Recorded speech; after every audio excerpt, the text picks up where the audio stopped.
I'll do whatever you say. It's a nice breeze. Is it? Oh, Thank you everybody so much for joining us. We are pleased to be joined by several members of the IndyCar and Indianapolis Motor Speedway leadership team.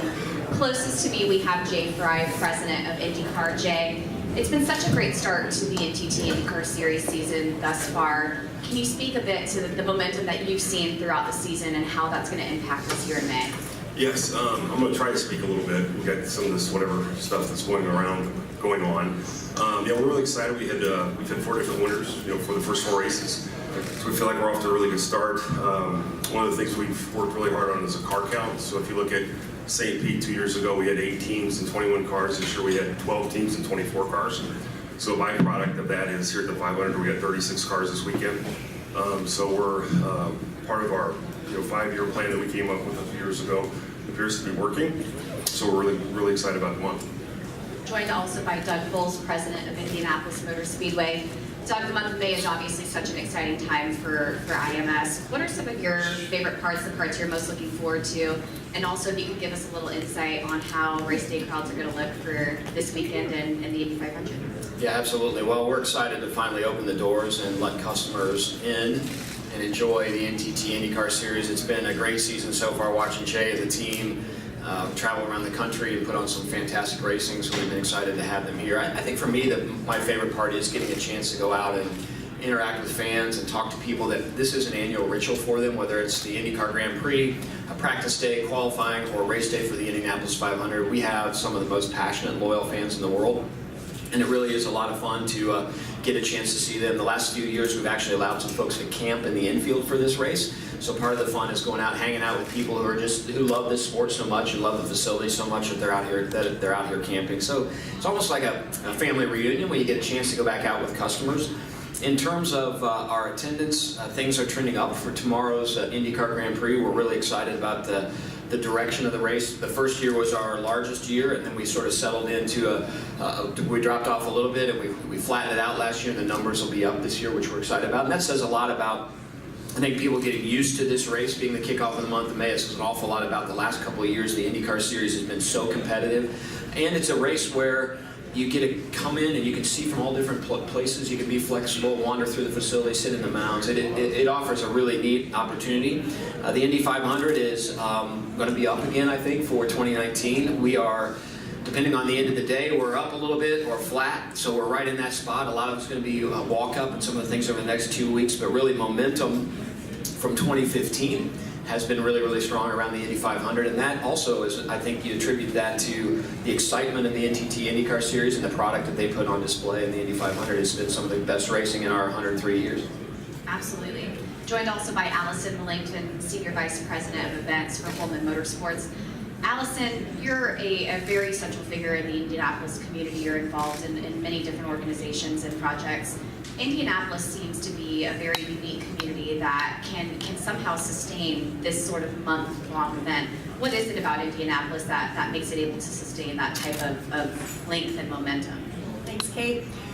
Well, the city and surrounding region has proven over and over again that we love hosting, the residents here love hosting major sporting events and don't actually love just watching the sport. They love engaging in all different ways in the community. And we partner with the 500 Festival to engage people in lots of ways, and if they can't make it to the track, hopefully they're participating in some of our other activities.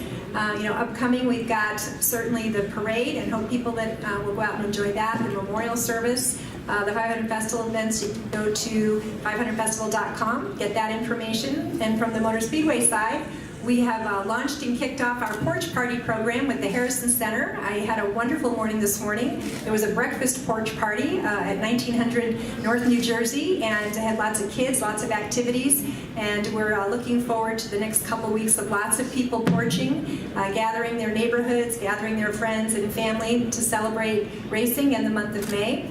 We're also bringing back the Bike to the 500 this year. We're going to have hundreds of riders avoiding race day traffic coming in on race day, so that's been a great program for us and continuing to grow on that. Hopefully, we're going to have people participating in our 500 Fashion Friday program, although as I look out here, I'm not seeing a lot of people in 500 Fashion Friday, so feel free to grab some wristbands and other things at the media desks for you, but we hope that program brings civic pride to people. It sustains for the month because the racetrack is open, and as the racetrack is open for the month, people are out and about engaging in all kinds of ways. So our partnerships with the arts community is an important part of the sustained interest in the Speedway for the month.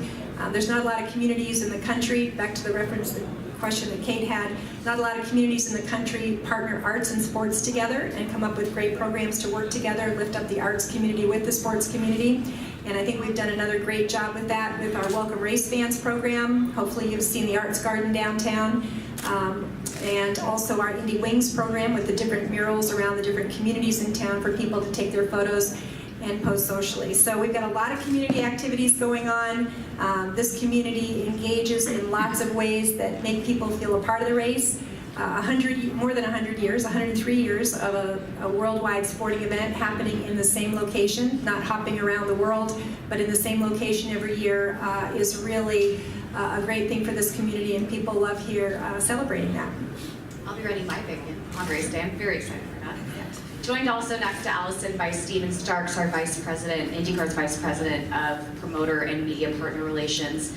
Steven, NBC will be making its broadcast debut with the IndyCar Grand Prix this weekend and following at the Indy 500. We've seen so much integration with the Kentucky Derby broadcast last weekend. What are some things that we can look forward to seeing from NBC, but also from IndyCar's partnership with NBC heading into the weekend? Yeah, thanks, Kate.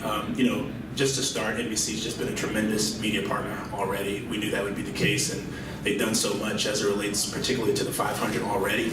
It really goes back to first week in January. I think it was the first Saturday, actually, the NFL divisional playoff rounds, where throughout their coverage they were, running Indianapolis 500-mile race spots, which was really helpful.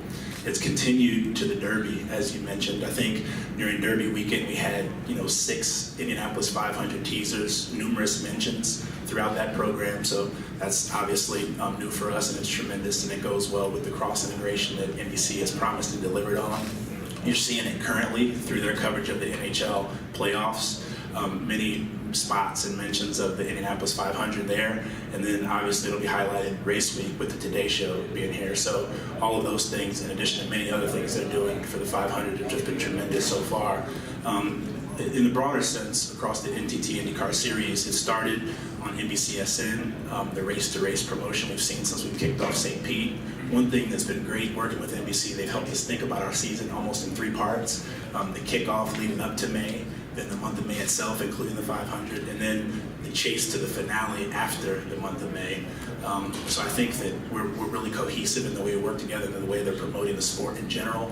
I think evidence of that is the fact that after May, you're going to see 6 NBC broadcast races to get us to 8 total, which is up 3 from what we had in 18.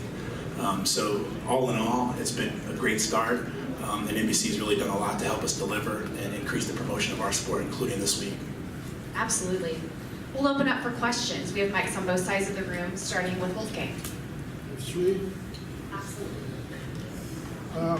Jay, 2 questions for you. With NTT as a new championship or series sponsor, Japanese company, do you think, and also participation of Takuma, there is a chance that we will see even more Japanese drivers or even a race in Japan one day?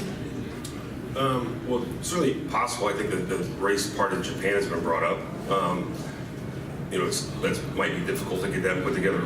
But the impact that NTT has on the series has been immense already. When we went over there to meet with them in November, their platform in that country is phenomenal. So it was funny, we took Takuma with us to meet with them that one time, and when he walked in their building, you could just see everybody knew who he was. They were very polite to him, but it was funny to watch, fun to watch. I mean, he's definitely a rock star in Japan. So I think between the 2 of them, it's good things for us in that country. And the second question, can you give an update in long term or short term in the IndyCar business? What's the situation with the additional engine supplier besides Chevy and Honda? Yeah, well, we're very grateful. Chevrolet and Honda are great partners. It's an ongoing project. We've had probably two or three things happen in the last couple of years that we were really close, and those things are still ongoing. there's nothing imminent to be announced, but we're encouraged by the conversations we're having. We're encouraged by what they're telling us. They like what we're doing. They like where we're going. A lot of it's just timing, right? So that, it's a big commitment to do it. It's infrastructure. It's building engines. There's a lot. It's complicated. So we're confident that something's going to happen sooner than later. And so the last question for Doug, you mentioned the fans. Do you make after each year, after the 500, a survey? How many foreign nationalities among the fans are coming to Indianapolis to watch the race? Yeah, absolutely. And Wolfgang, thank you for being here. And I know this may be your last Indianapolis 500, so thank you for all you've done to promote our sport. Yeah, we do survey our fans. We do have somebody that comes from every state in the United States and almost 30 plus countries from around the world. So we do survey them. One thing that we know this year from an international aspect, we have more people following us. This is true, I think, as well for the NTT IndyCar Series, but following us in Nordic countries because of some of our Nordic invasion here on the IndyCar side.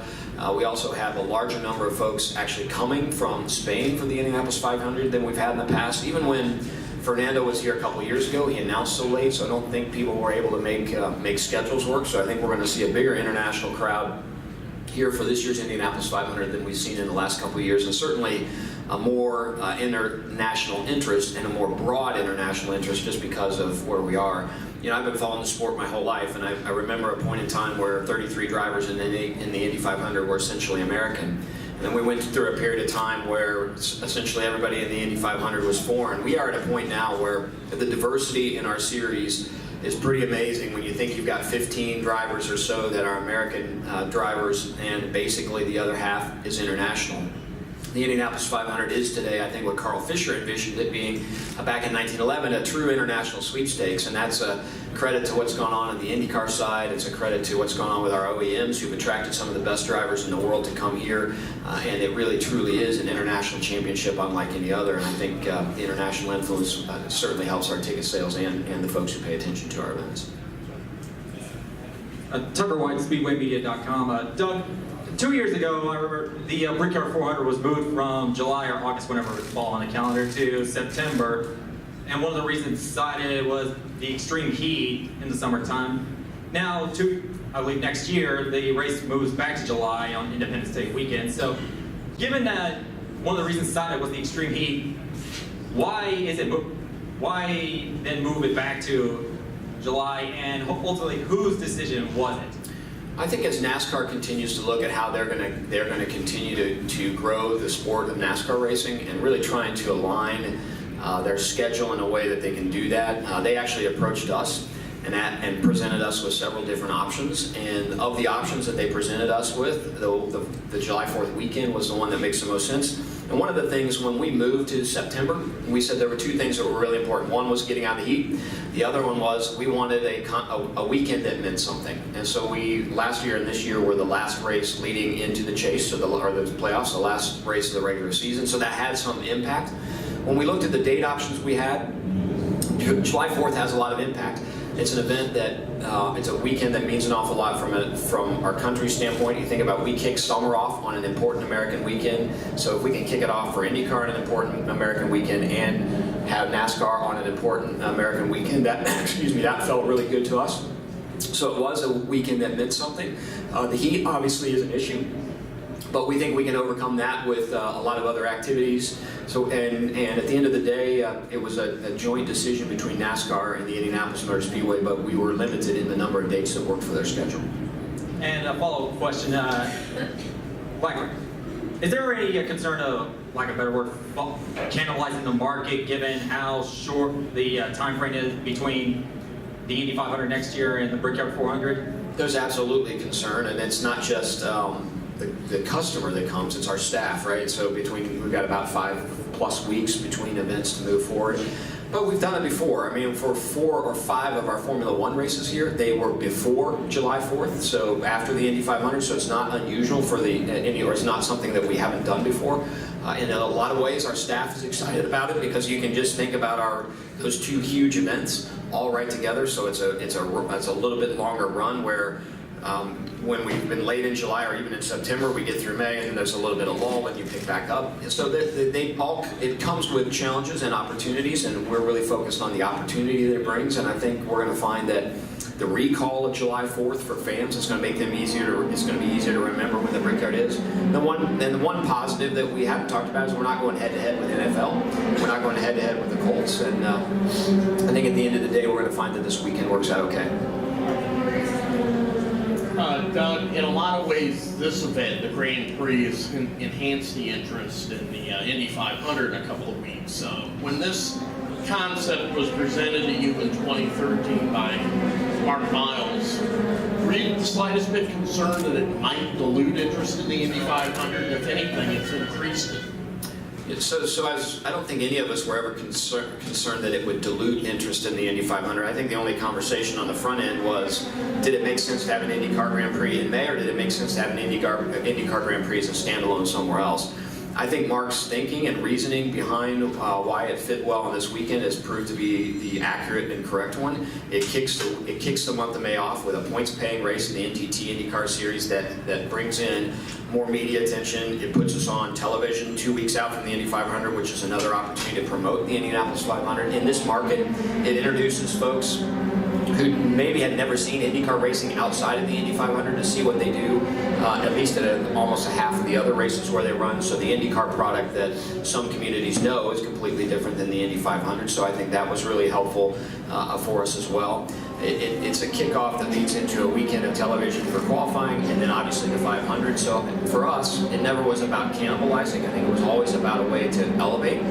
If we were just today, opening day, or tomorrow, opening day for our oval weekend, we would have about 1/10 of the customers inside the venue, and probably about 1/10 of the media inside of the venue as we do for an actual points-paying NTT IndyCar Series race. So I think for the most part, it does everything it was supposed to do, which is make the Indianapolis 500 better and get the excitement going as we lead into that weekend. Other questions? Yes. I was just wondering if there's any concern for the weather tomorrow with the rain that's projected to start in the afternoon, and if there is any sort of delay with the race then resume on Sunday, or anything happen with that? The beauty of the NTT IndyCar Series and the drivers and cars that Jade puts on the road everywhere is on a road course, unless you've got lightning, some electricity in the air, they're going to run in the rain. And some of the most spectacular racing in the world is an IndyCar on wet pavement. The Brewster tails, you really see the talent of the drivers. And what you think about rain, they're going slower. It's unbelievable how fast they are in the rain. It's frightening how fast they are in the rain. So unless we have electricity, we'll be running. And that's the beauty of this opening weekend, is you know that you're going to be racing on opening weekend. If there's a big electrical storm, then that's a different conversation. But right now, our weather forecast is for maybe a little rain. And let me just remind everybody, it is Indiana, and I know we say this a lot, but the forecast on Sunday and on Monday was that it was going to rain Tuesday, Wednesday, Thursday, and maybe it'd be okay Friday. We had dry on-track activity all day yesterday virtually, and Tuesday and Wednesday were beautiful. So until tomorrow about 2:30, I won't start worrying too much about the weather, because I think we'll be able to get this in. Any other questions? Yes, Wolfgang. Doug, I have a follow-up with the weather situation. How long in advance for the Grand Prix and also for the 500 you can ask for a weather report? I mean, how sure is the guarantee it's sunshine or it's raining? I wish we could guarantee the long way out, Wolfgang.